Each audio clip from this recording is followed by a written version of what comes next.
I really hate those black rats, and anyone else really that doesn't have pure white Aryan blood running through their veins. So out May 24th on 4K Ultra HD from EverythingBlu is BLACKkKLANSMAN. So BLACKkKLANSMAN was already released back in like 2018, and as you know, EverythingBlu kind of scoops up these 4K releases and they package them up in their outstanding bundles with memorabilia and posters and great slipcases and so on. We've covered them before when we talked about their Shaun of the Dead 4K release. They also have a couple of other really awesome, outstanding releases out there, including a couple of upcoming ones like The Invisible Man and American Gangster. They've also done a ton of other ones, which, again, we've covered before, like Gladiator, Boys in the Hood, Psycho.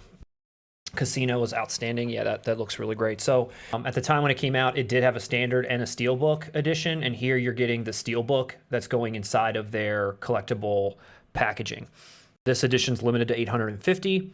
It is a limited edition Steelbook in a premium slipcase with multi-level embossing and metallic details. Some of the close-up shots of these boxes are just insane. Just some of the embossing, the foiling, the levels on some of these cases that I've seen are just like next level. What they detailed. I mean, they're works of art.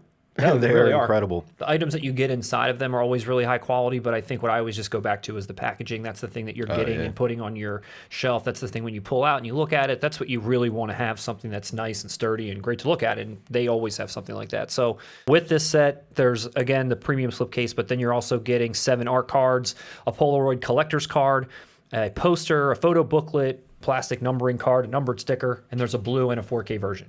It's just so much stuff. It's a ton of stuff. And it all looks really nice, and it all kind of fits into that package really, really well.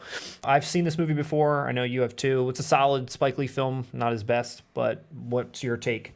I don't think this is one of Spike Lee's best films. You are just the kind of guy that we are looking for. I'm happy that Jordan Peele's name was attached to it. That kind of gave it some clout. What was his contribution? I mean, I know he was a producer, He but brought what was it, his contribution? He's to the one who brought the story to Spike Lee. He read the story initially of a black man going undercover in the KKK, and it started from there. What I love about this movie the most, though, is that it's about cinema. Mm-hmm.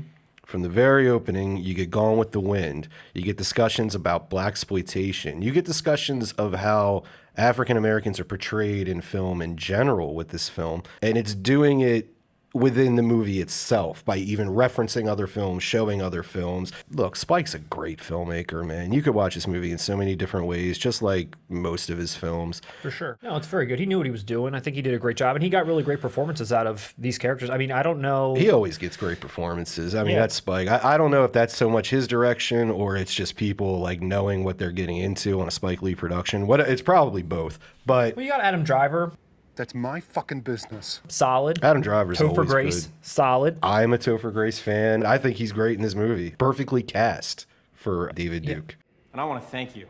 I want to thank you so much. And John David Washington, I had never seen in anything before. Is this his first movie? Yeah, this is really it. His so first one, yeah. Yes, and Malcolm and Marie on Netflix. I didn't watch that, but that looked pretty decent. And he was good in Tenet, and he was really great in this. He is Denzel, though. He is like the reincarnation of Denzel. And that's got to put a lot of pressure on him. You literally, those are some big shoes to fill. You're always going to be compared to your father, who is considered one of the greatest actors of all time. King Kong ain't got shit on me!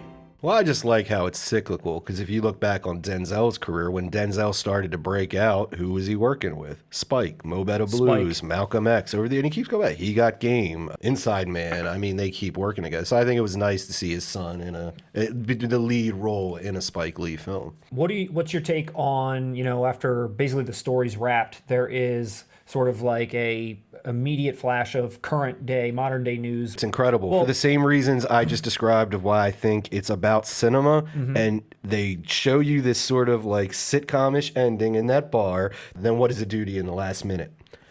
Nope. You're in reality. This is going on right now. It kind of did take me completely by surprise. Even the starting scene of what they show you, it's not like there's like an intro to some news. The freaking clip starts with like the person getting hit like by the car in Charlottesville. Like it just starts with that. So I feel like that was like, damn, all of a sudden you're caught completely off guard. What are you watching? Do I like this? Do I not like this? Yeah, it's a reminder. The news footage itself is horrifying, like regardless of it being put into a movie. It's as if like the movie ends and you watch, you know, George Floyd being killed in front of you, and you have to watch that as part of the movie. I mean, it's a statement, and it's something to consider. Like, how do I want to end this? Do I want to remind people of this? But at the same time, there are very well-intentioned people that are watching this movie that are going to be like, holy shit. Yeah. But in my opinion, we should be reminded of that as a society, and we should all be uncomfortable with that. I think that was necessary for this film, earned, and as you said, it was such a stark contrast that it worked. Ironically, I will not be picking this up. I do own the initial Blu-ray that came out when it debuted.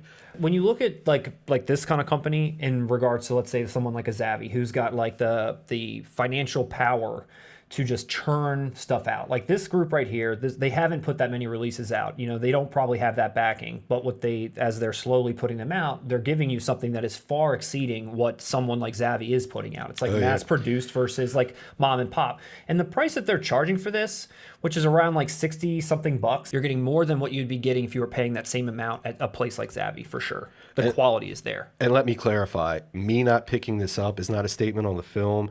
It's a statement on the price, and that I'm broke. Doesn't that piss you off? Of course it does. I'm just going to have to live in jealousy of all you fine folks who can't afford this release. Yeah, and if you can get it before all 850 go out, because after that, you'll probably only be able to get it for around like $150 on eBay. Out on May 24th. Act now.